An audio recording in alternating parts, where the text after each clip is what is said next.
လိုလာရမယ် ရှင်းပေးလို့လားရှင်းပေးလို့လား ကိုလိုချင်တာအကုန်ရမယ်ပတ်စံဆောင်ပတ်စံကိုဆောင်ထားလိုချင်တာမှလည်းဝယ်လို့ရမယ်ပတ်စံကိုဆောင်မယ်ပြီးရင် ဒီလိုတော့ဝယ်ရတယ်လေခြံလေးက9000နဲ့ခြံလေး အဲ့ဒါကိုကရောင်းလိုက်ရှုံးမှာဆရာမကိုပြော1000နဲ့ရဆရာမ1000နဲ့ဝယ်မယ်နင်းနာခံပြီးတော့ဘောဒီလက်ရှုံးမှုရှိတယ် အဲ့လိုလေဒီမှာအစီအပွားကြီးတခြားကားတွေအဲ့လိုလန်ကူတာတွေတော့ပါတယ်အများကြီးပဲအလက်ဆက်ပြီးတော့3 5 5ရတယ် ဆရာမကြီးလာပို့ထားလိုက်ဆရာမကြီးလာပို့ထားလိုက်ကောင်းဝစီရမယ်ဆရာမစီးပေးမယ်စမ်းတက်သွားအောင် စံတက် စီးလေးတော့လာဖြစ်ပေးရမယ်နော်စီးလေးတော့လာဖြစ်ပေးရမယ်စမ်းတက်စီး တော့ပြီလားကျွန်မ ညဘာခက်ခဲရှိလဲပြော ဟိုအိမ်မှာလည်း ဆရာမခက်ခဲတယ်ပြောလိုက်ပါ ဆရာမခက်ခဲတယ်ပြောလိုက်ပါ ဆက်ရှိရလားက ရှိ အဲ့ဆိုတလားကို2လောက်တော့ပို့ပေး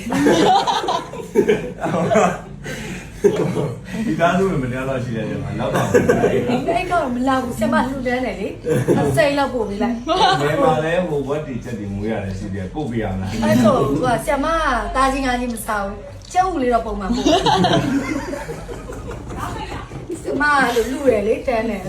ဆရာမမဆိုင်နဲ့ဆရာမမဆိုင်နဲ့ယူရဲဆိုတဲ့စကားရမ်းကြတယ်နော်ဟိုဆရာမပြောဆရာမကတာတနာပြုတ်နေတာနော်တာတနာပြုတ်နေတာဆရာလေးတွေတန်ဃာတော်တွေဆရာမမြဲလူတန်းနေအားကြောင့်ဆရာမအနည်းဆုံး10အိတ်ပဲပို့ခိုင်းတာ သမင်း ဆန်10အိတ်ဆရာလေးလည်းဆန် အဲ့လိုဆိုတော့အရင်ကဟိုအဲ့လိုမျိုး ချက်ပြီးသားလေးပို့လိုက် ချက်ပြီးသားဂျိုင်းလေး လိုလိုက်လိုလိုက်တားတော့လည်းစင်ပြေဆရာမလည်းစင်ပြေ10အိတ်ကိုတသက်ပို့ချက်ပြီးသားကိုနေတိုင်းပို့ပဲနော်အဲ့လိုဆို ဆရာမကလည်းနည်းသာသနာပြုနေရဆိုတော့ ဆရာမညာပူဇော်ဘာမှမယူတာလားညာပူဇော်ဘာမှမယူတာဟုတ်ဆရာမ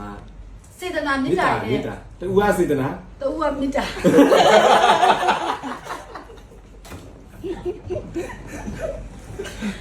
ရိုင်းနဲ့ရိုင်းနဲ့စော်ကားနဲ့စားလေစင်ပြေ